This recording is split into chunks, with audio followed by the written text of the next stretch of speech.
أعوذ بالله من الشيطان الرجيم. وعلى الوارث مثل ذلك فإن أرادا فصالا عن تراض منهما وتشاور فلا جناح عليهما.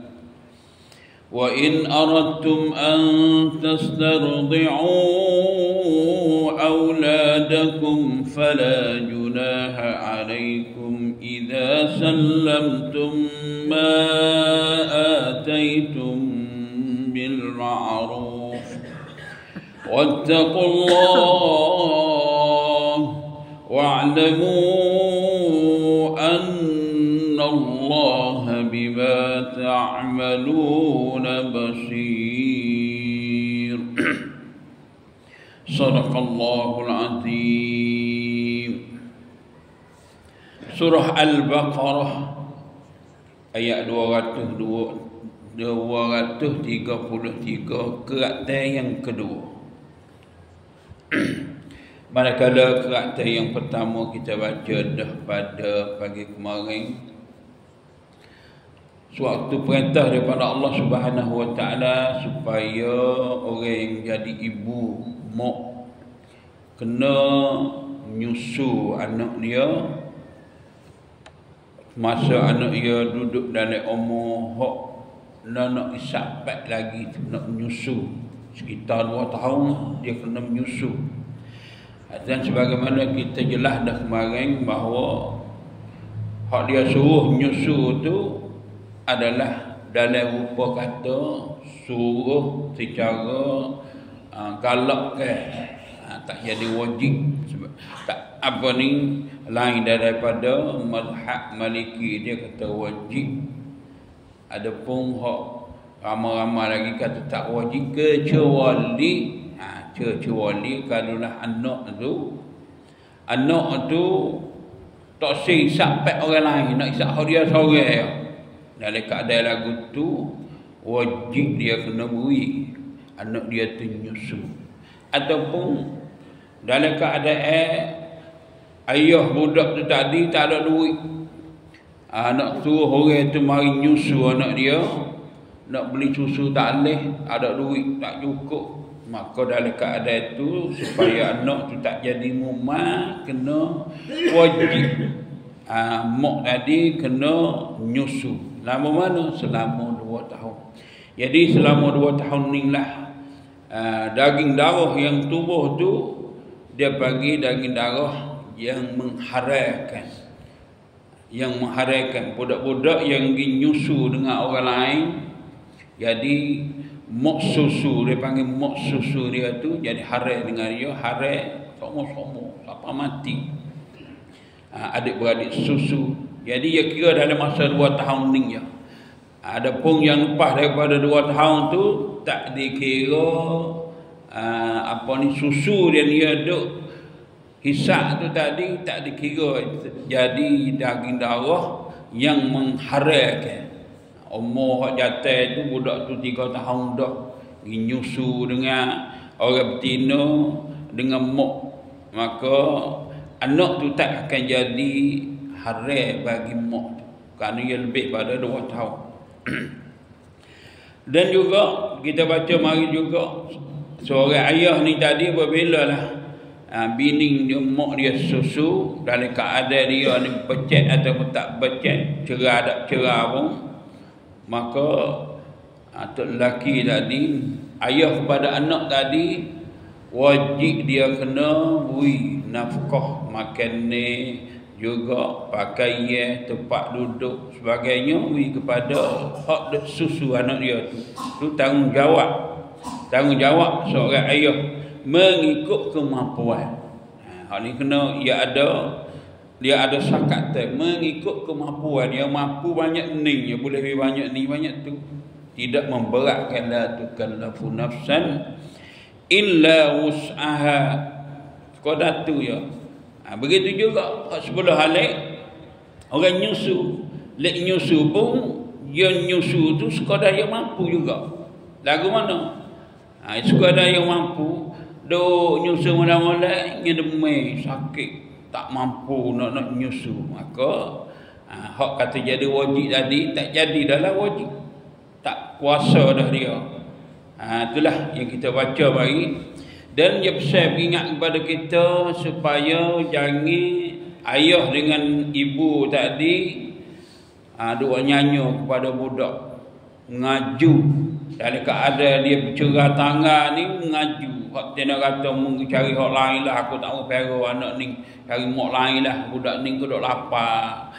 Bak pula tak pada ke anak dia hak baru beranak, hendak apa hingga budak ni lapar ataupun kering budak tak sempat dia meramah. Dalam keadaan lagu ni ayah dan juga ibu tadi masing-masing menanggung rasa. La tudara walidatun biwaladiha wala mauludun lahu biwaladih. Nak saya tak boleh.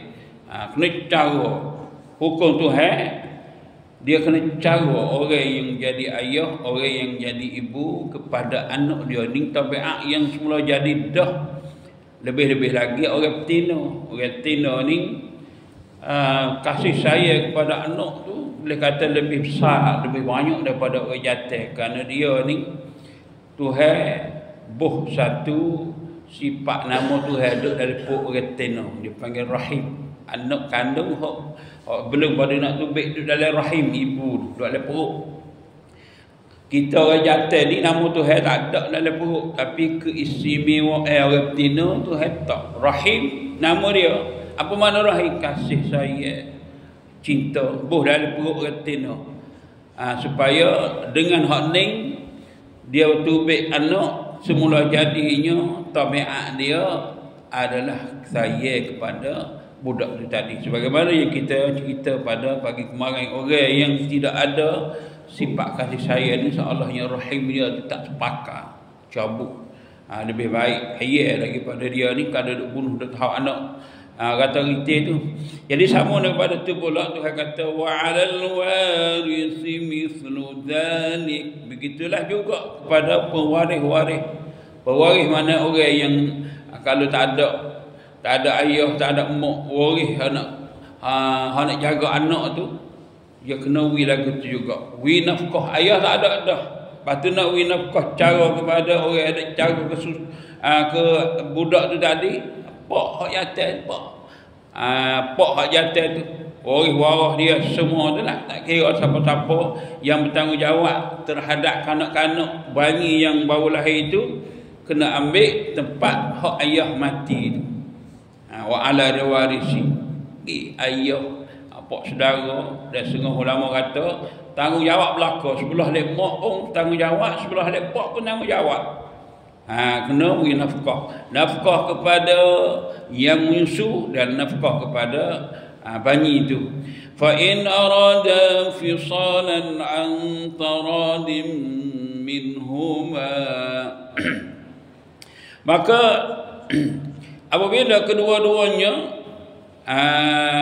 ingin menghentikan fisalan, menghenti, nak beradu nyusu, dan juga dua orang ni jauh, tak agak dah kita ni, kita pun tak boleh mereka nak nyusu dah anak ni, nak berlaki lain kata misalnya, katalah hak dia kata kita nak berlaki lain tu bergaduh dengan anak susu ni, susah kita lah.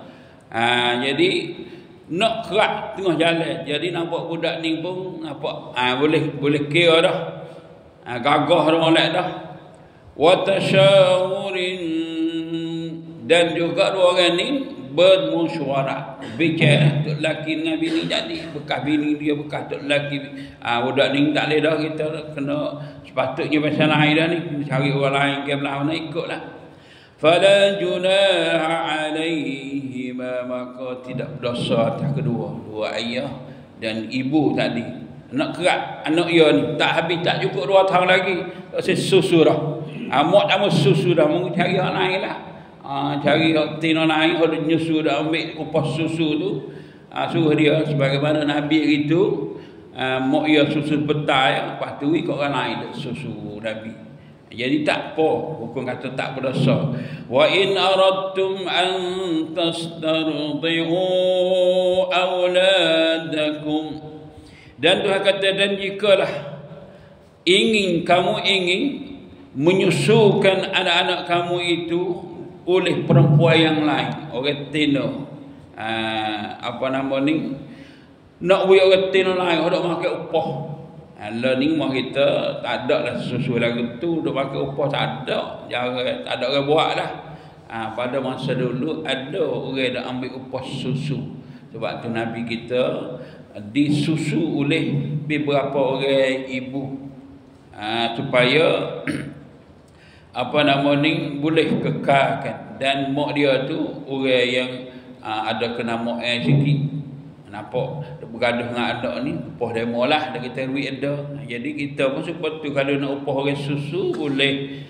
Fala junaha alaikum, tak berdosa atas kamu, idza sallamtum ma ataitum bil ma'ruf, apabila kamu menyerahkan apa yang kamu bui. Maknanya apa upah hak mu nak upah orang lain susu anakmu tu dengan cara yang baik, patut tak kata berapa, 500, 1,000, 10,000, 20,000, 10,000, ngikut persetujuan.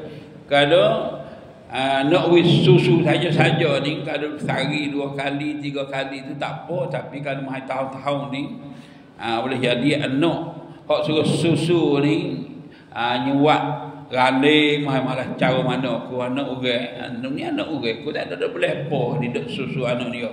Jadi ayat ni dia jelas sini, mustuju belah anak banyak mana nak upah, mu banyak tu dengan cara yang baik. Dan ingatlah wattaqullah, dan takutlah kepada Allah, bertakwalah kepada Allah.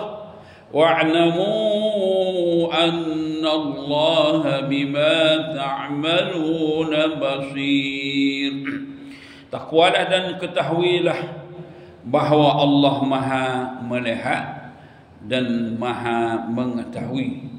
Jadi kerja kita semua Tuhan dah tengok dan Tuhan tahu segala-galanya. Hujung ayat lagu ni lah, Annallaha bikulli syai'in alim, sesungguhnya Allah terhadap semua waktu tu tahu.